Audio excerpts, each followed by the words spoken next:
Okay, take 3 on this video. I gotta explain something for guys doing handyman work and you know, working for guys, whether it's on the books or off the books or whatever. I got involved in a on a larger scale welding project for a landscape contractor for another rich guy client in a nice neighborhood. Well, I do a fair amount of work for rich guy clients in nice neighborhoods. Okay, that's kind of my bread and butter for a lot of stuff these days. And I live in what people would call a gentrified neighborhood. So when people see the names of the streets like Martin Luther King and Rosa Parks, this and that, you know, maybe they think ghetto, but you go around here, it's not a rough neighborhood, it's not a bad neighborhood. So if somebody cops an attitude about it, I know that they just don't know this town, is basically the way that works. And here in Portland, you know, people kind of use some of the better neighborhoods as buzzwords. Well, those are places where I work a fair amount. And I don't, like, you know, am I one of the top dog remodelers? No, I kind of stay within my lane. I do electrical, carpentry, welding work. I don't do plumbing, and I don't pretend to do a lot of plumbing.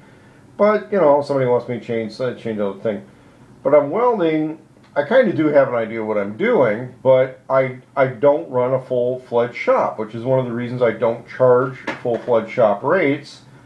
But I'm one of the cheapest guys and most efficient guys who will actually go out on site and do custom work for somebody, like railing work and stuff like that, or fence work, or, you know, there's ironwork stuff that may have been there for a long time, and we got to make matching pieces, and I can do that, okay? And I'm one of the least expensive guys around. A lot of it has to do with the fact I'm self-taught on a lot of this stuff. I did take a junior college course several years ago. And so when I tell people, especially if they're, you know, a business of some sort, I say, listen, you're hiring me as a person. I'm not there as a contractor. I don't pretend to be there as a contractor. You're hiring me to make something. This is a casual hire basis. But I bring my own tools. I bring my own know-how. I'm not going to make you pay for every grinding wheel and every saw blade, but I kind of add up what materials I use in a job, and I expect to be paid separately for that, okay? Because I charge a smaller hourly rate.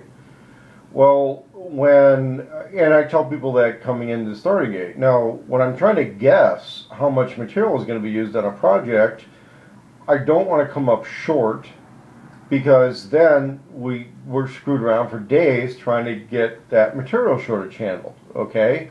And my phone's ringing off the hook, okay? This is summertime in Portland, Oregon. You probably, those of my YouTube videos probably notice there's fewer videos out there. I'm not as active in the internet forums. My phone's ringing off the hook. I'm very busy, and I've been turning down jobs to deal with this one larger project because I thought, well, it's kind of a nice looking place. We'd make a nice video. I've got some other videos of a really nice mansion and some work I did there. And, you know, I'll actually work in some of those places for a little bit less than I normally would if I think that a particular little job will make a good video. By the same token, if somebody tells me no pictures, no videos on a premises, then I actually figure out how to charge more, okay? Because there's advertising in my videos, and that's part of my retirement fund. I figured out that if I have a sufficient number of popular videos by the time I stop working, and I have a supplementary income when I'm out of work, I never collect unemployment. I actually just make more videos, and I make money being a productive citizen rather than being a ward of the state in some way. Well, one of the things that really fucks me is when I get price gouged buying materials, okay?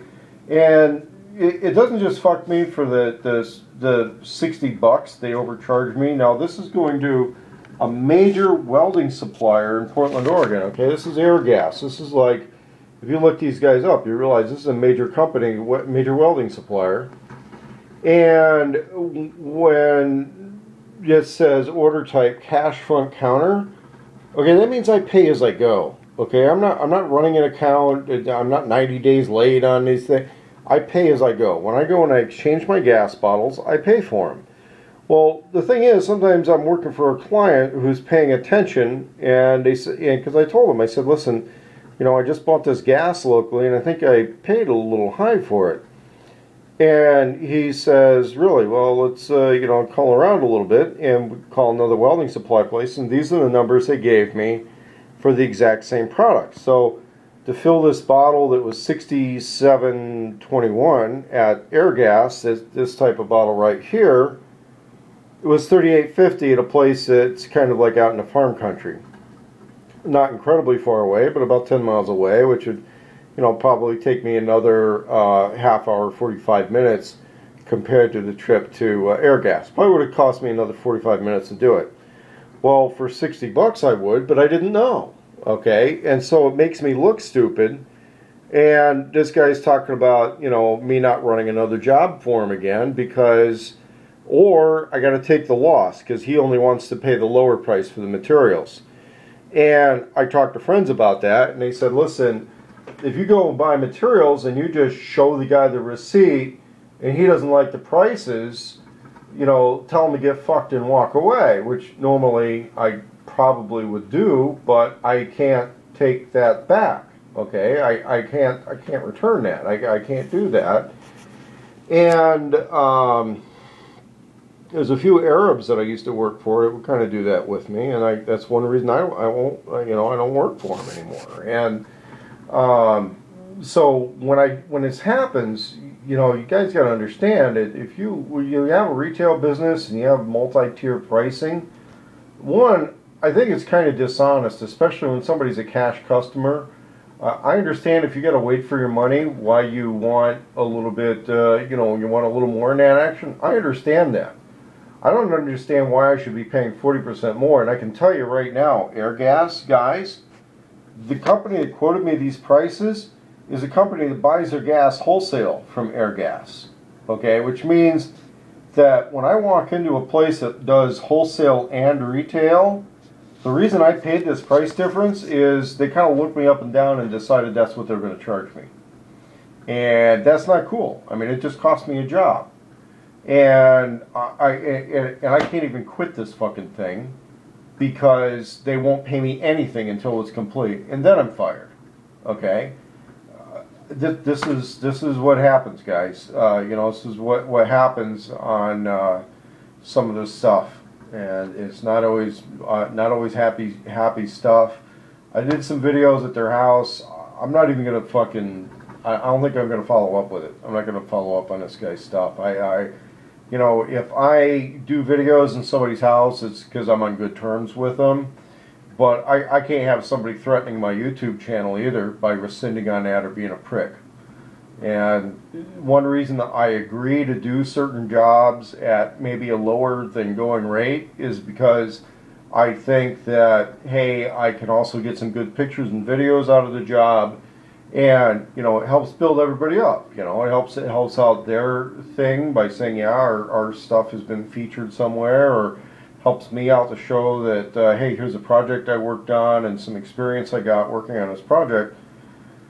But when I get price gouged somewhere, or I'm dealing with somebody who's just, you know, only wants faster, cheaper, put me in line first, drop all your other clients, I want my thing done now, faster, cheaper, then it turns into a fuck deal, you know. And fortunately, I don't have to go begging about this, but I don't know. I try to show faith with somebody and not ask for a bunch of money up front and try to be cool, and then, you know, this kind of shit happens.